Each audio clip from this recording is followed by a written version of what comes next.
Alright guys, welcome back. Today we're back on the Gen 4, so we're trying to wrap it up. We're going to do the timing components, because we ran out of time the last time.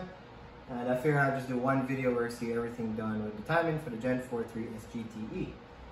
So with that said, let's look at what are some of the parts you're going to need. So you need a tensioner. This happens to be a used tensioner that I'm reusing, so you can check these things if you got good pressure here. It really is a hit or miss, but I'm gonna work with this, but you can buy a new one. You're gonna more than likely need to get a new idler, upper idler pulley. And the reason why a lot of times the pulleys themselves, they probably run freely, but they're just rusted out. So, you know, a new one is probably the better option to go with. And I got a new one here, and there's a little washer on the back. You gotta make sure you don't forget about that guy, okay? You also need a lower idler pulley. And again, this is assuming you wanna replace everything, which highly recommended because it's not easy to replace these things on the car or with the engine in the car. So we have one of those, and then you got a timing belt. So you wanna get your timing belt. And we have that right here, and then some seals, okay? We got the crank seal, got the 2 cam seals, and that's pretty much what you're gonna need to purchase. Now, we already did the water pump, as you saw in the previous video, assuming you're watching along. So we did the water pump, and we did the oil pump seals already, so this is what's left to go in to finish up the timing components. So with that said, let's just move over to the engine and get right into it. So we'll start off with the timing belt to kind of prep the timing belt before we do anything else. Now, this is not a OEM Toyota belt, it's an aftermarket belt. And the only drawback I see with aftermarket belts is it doesn't come with the timing marks, which you don't necessarily need them to get the timing done, but it certainly helps, especially if you're doing this for the first time. This is the factory belt, so this is a Toyota belt. You can see it right here. Hopefully you can see it on camera. That came off this engine. And if you look real close at the original Toyota belt, you're gonna see timing marks that are put on by the factory. So these are the 2 cam marks right here, one here, and if you go to the left, there's another one right here. So what are these marks for? Now, you're gonna have your cam gear, and on your cam gear, you have your little dot and your line right here. And these typically go, not typically, they are on like this, and the dot lines up with this mark on the valve cover, right? So what these lines are, what they represent is when you're gonna put your timing on, basically where that line is, it lines up with this mark right here. See, I can have it right there, and it lines up with that mark right there. So it helps you out when you're doing it. And then you put that on and you go to the next cam gear, so kind of think of it like this. And on the next cam gear, this one would literally fit on like that, okay? So here's how you can mark those for yourself if you don't have a factory Toyota belt.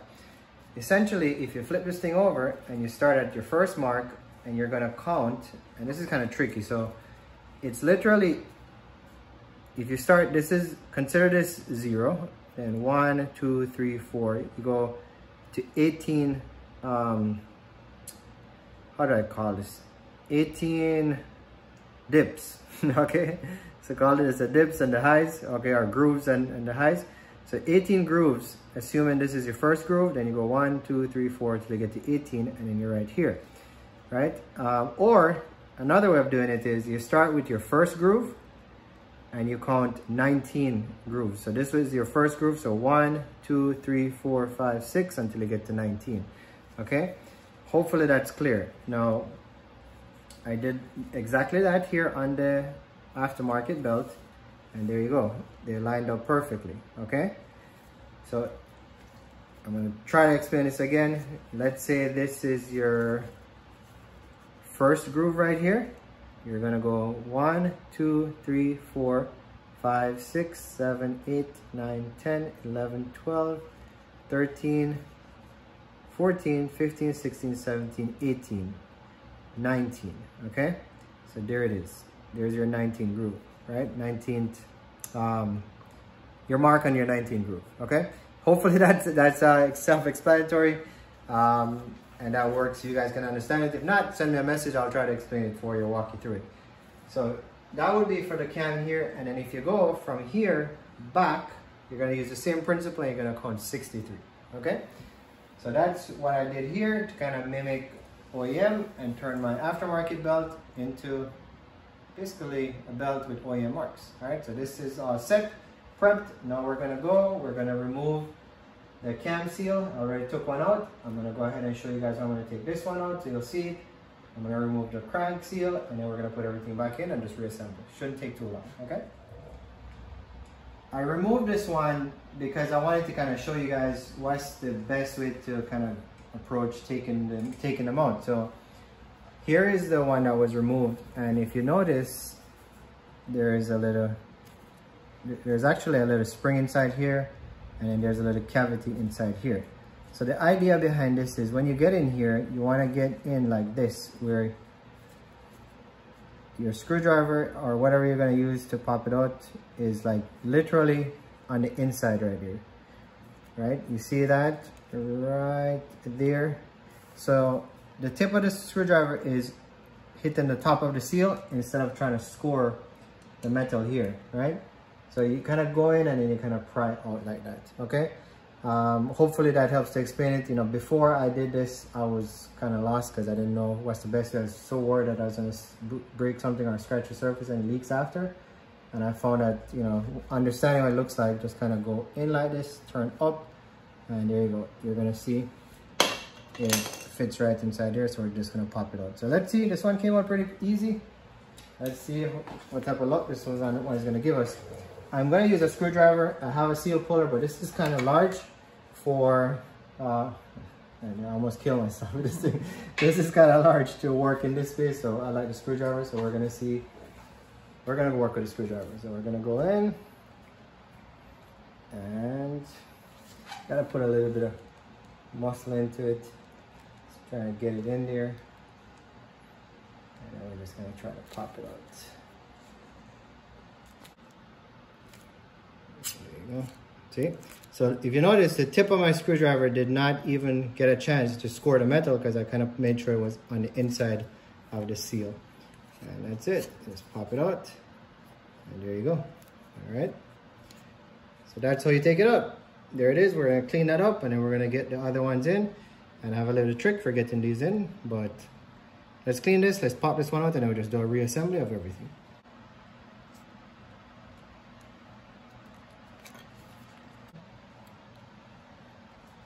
All right, so here's what's interesting. This is my second run and I happen to be the only guy who runs into this.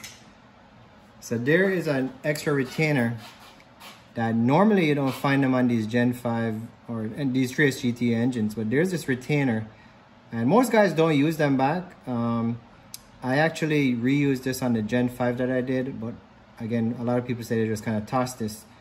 Now this one I was able to take it out without any damage, and again I put it back on the Gen 5 and I think I'm going to put it back on this one. But you know, coincidentally my Gen 5 came with this, Craig's Gen 5 did not come with it, and now this Gen 4 comes with it. So it looks like these retainers love me. So you'll find that sometimes you don't have to use it back. Most people don't. You can use it back if you want to. Personal choice. I'm going to go ahead and put it back in since it came with it because it's in the original design, so I gotta figure out there's a reason why, okay? So, it came out undamaged. Sometimes you'd ruin it on the way out, so you don't have a choice but to not reuse it. But in this case it's different. So let's reinstall. Starting with the reassembly of the cam seal, so I'm putting some silicone because I want this thing to slide in pretty smoothly. And, you know, hit up on anything, so we just kind of put some silicone and just kind of get it on as best as you can. Sometimes they slide right in, sometimes you have to, you know, put a little bit of pressure, but I have an easy way to get them in. For now, I'm just putting some silicone on the edges so they slide right in, and then this will just basically burn off once the heat gets it. Just try to get them in nice and straight. Start, and don't get your gloves tangled in it. Okay. Alright, so now, instead of trying to force it in, I got this socket here which is, this is a 36 millimeter, and I got a longer bolt. So it fits perfectly over the seal, as you can see. And then I'm just gonna use this and just thread it in and just run it in nice and even. So that way I don't even have to force it. I'm just using this to help to move it in. And it's actually going in, because of the silicone, it's going in on its own, but this is another way to kind of get it in. I just want to turn it till it gets pretty much flush. Just like that.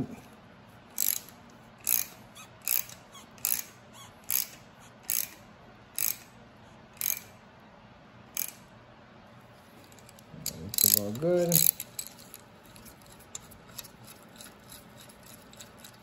And this is really the easy way to get it in. So this side is a little bit up, but it's kind of inspected here.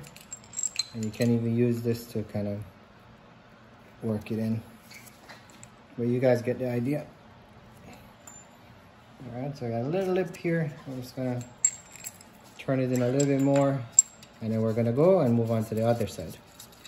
Same principle on the crank seal. I'm gonna put some silicone on it. Really makes a big difference to get it in. And then this retainer, if you remember, it sat like this. So I'm gonna slip it into here. It literally goes in. I'm just gonna nest right in there like that. And now we're gonna start to put this in.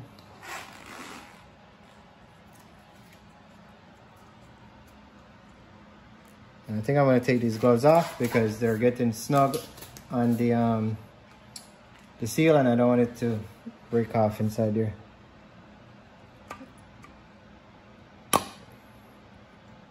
All right, I just kind of slipped right in. All right, so it kind of popped right in. It's obviously out on the bottom. So what we're gonna do now is use this pipe, which I got at Home Depot, drilled a hole, and we're gonna use this to kind of get it in properly. All right, so now I'm gonna use the crank bolt, thread it into here, and just like we did on the cam seal, we're gonna turn this one in and seat it just like this one. I'm just kind of tightening this to navigate it so it goes in smooth, even on both sides, because the top went in a little bit farther than the bottom. So I'm just gonna put in the pressure on the bottom. So as I thread it in, it pushes the bottom in, which is working just fine. I'll show you what that kind of looks like. So if you remember, this piece was out more than this piece. So I'm just gonna keep pushing it in, and it's gonna go nice and even. All right, so little tricks to help yourself out so you're not fighting this thing. All right, so this trick works really well, and if you're trying to get a part at Home Depot, I don't even know what size this is, but that's the part number. And that's the cap that goes with it. I bought this about a year ago. So, but yeah, just drill a hole, use your original crank bolt, and just run it in, and honestly, man, it saves you a lot of time. So we have the seals done. Now we're gonna put in our idler pulleys and then get the timing belt on and wrap it up.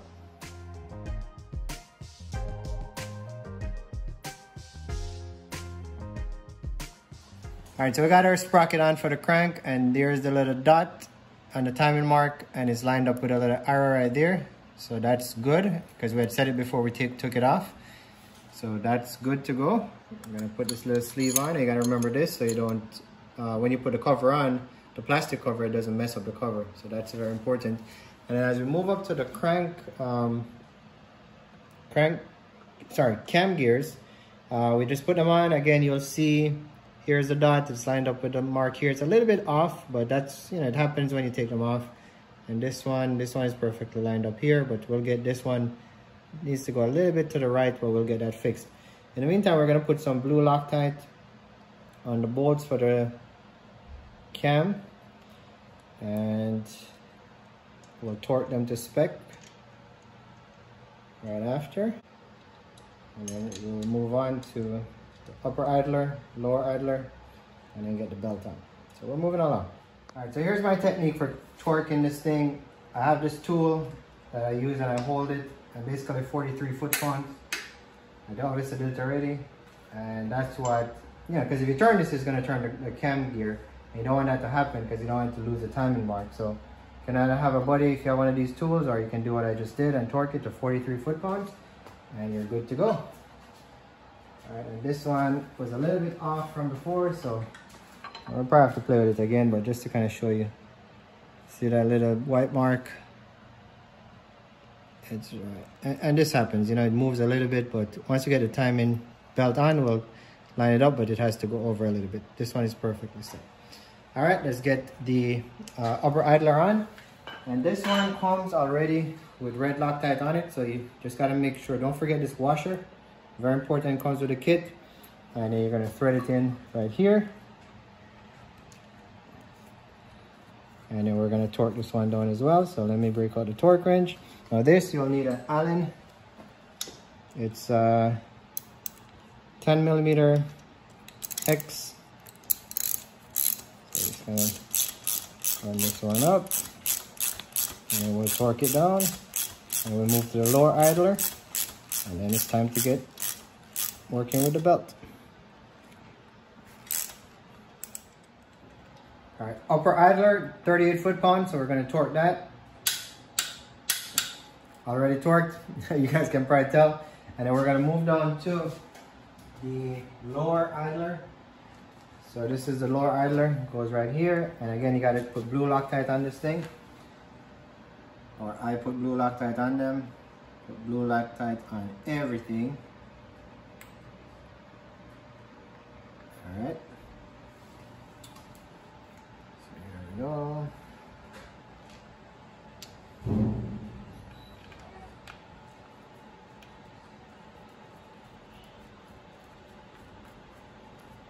And this one gets torqued to 32 foot-pounds. All right.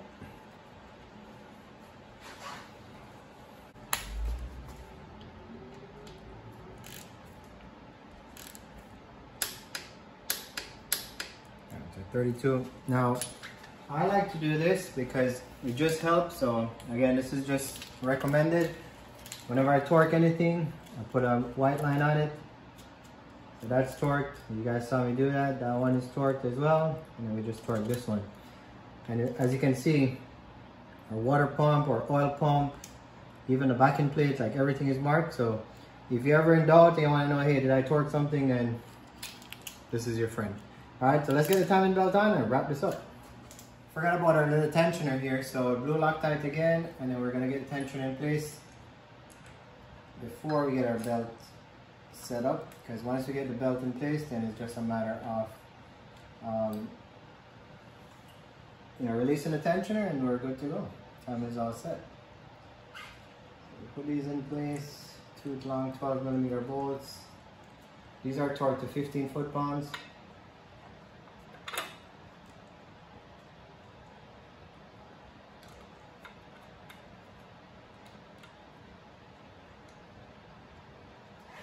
I'm gonna put the top one in first. Here we go.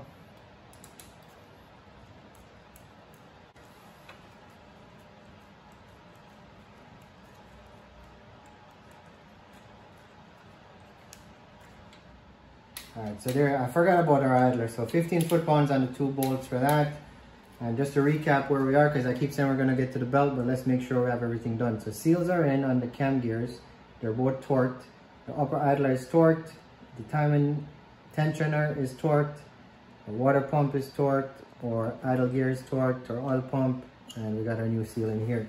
And it's always good to turn these to make sure everything turns nice and smooth before you put your belt on. Because if there's a problem, you'll know from here. Okay, so this is moving nice and smooth. So now we're ready for the belt. All right, so we have our 2 marks and they need to be obviously lined up with the lines right here. So we're gonna start off with that. That is our starting point. And this sometimes goes very quickly, sometimes it's trial and error. But just follow along. All right, so we got the first line where we marked along with this line and it lines up with that one. We had mentioned that this one was this one is actually a little bit off. As you can see, there is the line and there is the mark, the dot on the cam, sorry. So we gotta move this over so we can get it in the proper groove. All right. So we're gonna put this guy in here. I'm gonna move this over so it slips right in there just like that. All right, and this is why these marks help you, because if not, then you're kind of going somewhat blind. This just kind of gives you a base to work from. Okay, so we get these in and run this down to our water pump here. All right, and then this goes over the idler right there, and this one goes over. So I gotta get the tension off of here.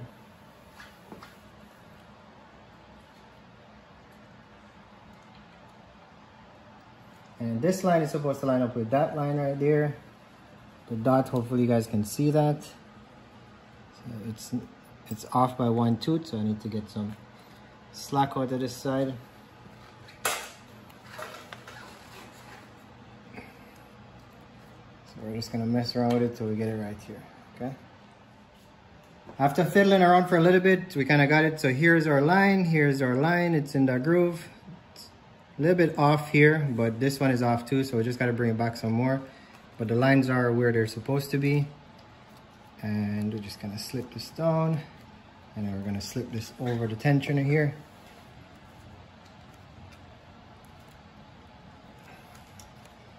All right, and then if you look at the bottom, there's our line. And if you look really closely, there is our dot. So this dot, that arrow, and our line that we drew, that we measured from the OEM belt, just to kind of cross-reference. So we're using lots of references to make sure everything is good to go. All right. And this one. So now we just gotta pull our tensioner, then we're gonna rotate the engine just to make sure everything is in time. So we're gonna go twice rotation, and we should get back to all the dots. Once you have everything done, I kind of moved the line back a little bit here. So rotate engine just slightly anti-clockwise. So I got these lined up. I now have this line, that line, the dot, same here, and down here, everything in perfect alignment. So now I'm ready to pull my tensioner. So I'm just gonna pull this thing out, and there the tensioner is set. So there you go. So now if you want to test if your work is good, if we rotate this engine twice, then we should come back to lines, everything lined up, all 3 points. Now these reference lines, they're not going to be in sync because the engine has to go through multiple rotations before it gets back to this point. But we're going to confirm that, and we're going to remove the coil pack here from cylinder 1 to make sure we're top dead center. Watch it go up and down, and then come back to top dead center.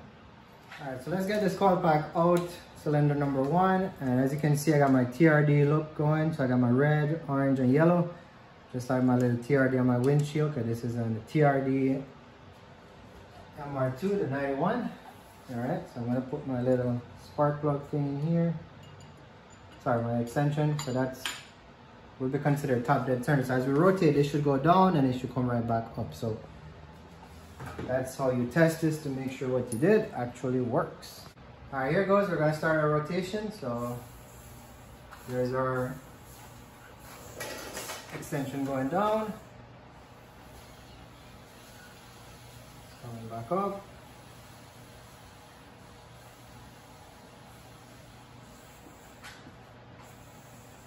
So that's one. Now we're going to go around a second time, and when we come up this time, we should be looking for these lines to come back up.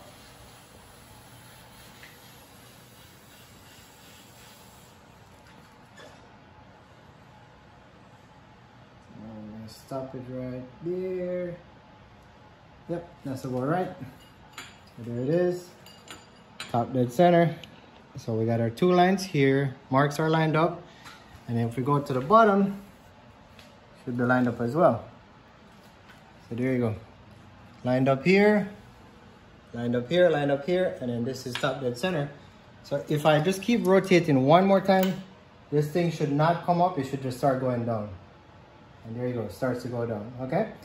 So now we know we got our timing done on the Gen 4. That's how it's done. Hopefully you guys understood this. If you have any questions, feel free to ask. But we're moving right along. you probably get one more video on this. And guys, I work on MR2s for fun. So if I'm not working on MR2s, I got nothing else to do. So that's all I'm going to do for this weekend.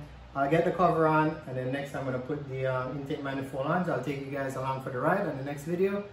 And then from after that video, we're going to the car. So hope you guys enjoyed it. It's another weekend. Had some fun. So I'll see you on the next one.